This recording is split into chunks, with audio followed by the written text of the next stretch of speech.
शनी करू लागलेला आहे. उच्च राहू येवनी तेत सूर्य आकळीला समस्त माझा करुधा वेगात आलो रडत सांगावया. जो राक्षस असणारा शेपटाचा त्या ठिकाणी पाठवला होतास ना, तो असणारा त्या ठिकाणी माझं कार्य असणारा मी करू लागलो तर त्या सूर्याला गिळू लागलेला आहे. आणि सूर्याला तर गिळू लागलाच लागला, परंतु माझी सुद्धा असणारी दयनीय अवस्था त्यानं करून टाकली. मला सुद्धा असणारा सळो की पळो असं असणारा त्या वानराने केलं आहे. असं आपलं दुःख असणारा इंद्रदेवांना सांगू लागलेलं आहे. ऐकून राहूचा वचनात इंद्रादी देव अति विस्मित ग्रह चक्राते विपरीत करता येत तो कोण. अशा प्रकारचं ज्यावेळेस असणारा त्या केतूचं बोलणं असणाऱ्या इंद्रदेवांनी ऐकलेलं आहे, त्यावेळेस असणाऱ्या इंद्रदेवांना सुद्धा विचार पडलेला आहे की नेमकं असणारं या ठिकाणी त्या असणाऱ्या शनिदेवाची असणारं जे काही राहूची असणारी त्या ठिकाणी जो दयनीय अवस्था करणारा अशा प्रकारचा कोण महापराक्रमी असणारा आलेला आहे. अशा प्रकारचा विचार असणारा इंद्रदेव आणि सर्व देव मिळून करत आहे. कोणे केला नवा राहो त्याची निर्दाळावया पहाहो घेऊनी सूरसेना समुदाव इंद्र स्वयमेव तेत आला.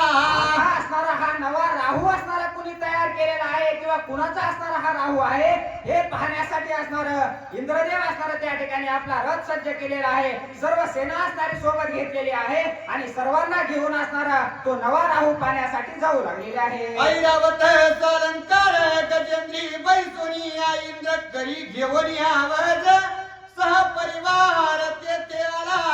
आता असणारा ऐरावत हत्तीवर असणारा त्या ठिकाणी इंद्रदेव बसलेले आहेत आणि अतिशय दैदिप्यमान अशा प्रकारचा तो हत्ती दिसू लागलेला आहे. आणि आपलं सर्व सेना असणारी सोबत घेतलेली आहे आणि आपलं शस्त्रास्त्र हातामध्ये घेऊन असणारा इंद्रदेव नवा राहू पाहण्यासाठी निघालेले आहे.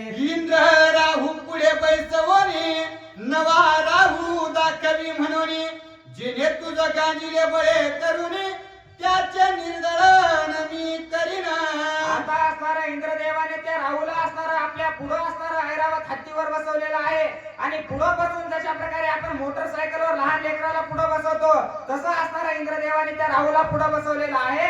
आणि मला असणारा कोणता तो नवा राहू आलेला आहे तो दाखव अशा प्रकारचा इंद्रदेव त्या राहूला बोलत आहे. दाखवित हनुमंत हासी थर थर कंप सुटला राहूसी दडोनी ऐरावतीचे पाठीशी दावी इंद्राची दुरोणी. आता असणारा ज्यावेळेस नवा राहू असणारा दाखव इंद्रदेव म्हणू लागले त्यावेळेस असणारा नुसतं दुरून असणारा त्या ठिकाणी तो राहू दाखवण्यासाठी सुद्धा असणारा जो राहू आहे तो असणारा भिवू लागलेला आहे की कोण असणारा तो आलेला आहे. हे ज्यावेळेस लांबून दाखवू लागला त्यावेळेस हत्तीच्या मागं असणारा ऐरावत हत्तीच्या मागं लपून असणारा इंद्रदेवांना सांगू लागला की तो बघा दुरून दिसतोय, तो असणारा त्या ठिकाणी माझं छळन करतो, तो असणारा राक्षस या ठिकाणी आलेला आहे. अशा प्रकारचा असणारा इंद्रदेवांना आपली तक्रार असणारा राहू सांगत आहे. येरीकडे हनुमंत धाविन्नला रवी ग्रासा वयात शुधित तेणे सूर्य चळी कापत अति अनर्थ ओढवला.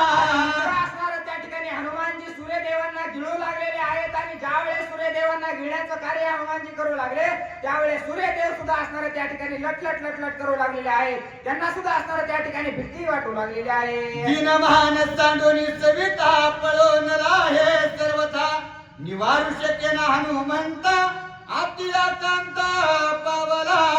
सूर्यदेव त्या ठिकाणी म्हणू लागलेले आहेत इथून मला पळूनही जाता येत नाही, कारण जर पळून गेलो तर असणारा सूर्य उगवायचा कसा, पृथ्वीची हालचाल असणारी कशी चालणार. मी जर या ठिकाणाहून पळून सुद्धा मला जाता येत नाही आणि हा तर मला गिळू लागलेला आहे. मला असणारा या संकटातून असणारा कोण वाचवेल अशा प्रकारचा विचार असणारा त्या ठिकाणी सूर्यदेव करत आहे. त्याची संधी इंद्रा पाहासी वानरे ते कोणी राहूची राजे निघाला निर्धाळा वयाची अति वेगेची धावला. आणि तेवढेच असणारा त्या ठिकाणी सूर्याला गिळू लागले होते हनुमानजी, परंतु दुरून असणारा त्या ठिकाणी लपलेला राहू बघितलेला आहे. बघितल्याबरोबर असणारा त्या ठिकाणी हनुमानजीला राग आलेला आहे. आत्ताच याला एवढं हाणलंय, आत्ताच याला एवढं मारलंय तरीही असणारा डबल या ठिकाणी आलाच का म्हणून असणारा सूर्य गिळायचा सोडून दिला आणि त्या राहूला मारण्यासाठी त्याच्या मागं मागं धावू लागलेले आहे. मद सुदिताच्या आहाराची राहू ओढवला विवसी धरून इंद्राच्या बळाची माझ्या ग्रासाची देव आला. मी असणारा या ठिकाणी मला भूक लागली म्हणून असणारा माझं अन्न खाऊ लागलोय याला काय माझं भगवत नाही का काय याच्याच्यानं असणारं माझ्यासोबत युद्ध झालं नाही म्हणून आता इंद्रदेवाला घेऊन आलाय की काय आता याच्याकडे बघतोच म्हणून असणारा हनुमानजी त्याच्या दिशेने धावू लागलेले आहे. आईसे बोलून हनुमंत सूर्यग्रासाची सांडोनी मात राहूचा करू धारे घात येरुभो भात इंद्राचे. आणि अशा प्रकारचं असणारं बोलून हनुमानजी असणारा सूर्य असणारा त्या ठिकाणी गिळू लागले होते परंतु सूर्य असणारा त्या ठिकाणी बाजूला ठेवलेला आहे आणि आता असणारा इंद्रदेवाकडे सुद्धा बघतो आणि त्या राहूकडे सुद्धा बघतो म्हणून असणारा त्या ठिकाणाहून त्यांच्या दिशेने धावू लागलेले आहे. राहू पळे इंद्राकडे तेथे तव हनुमंताची उडी पडे येरू अति आक्रोश रडे इंद्रा पुढे सांगता.